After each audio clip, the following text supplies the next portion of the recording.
ऐसे बनता है।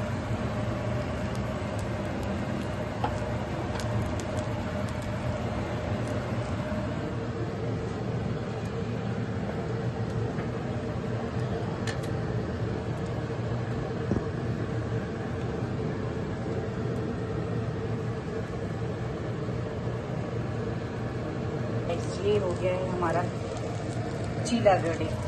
डोसा नहीं कहेंगे, इसे चीला कहेंगे। ये देखिए,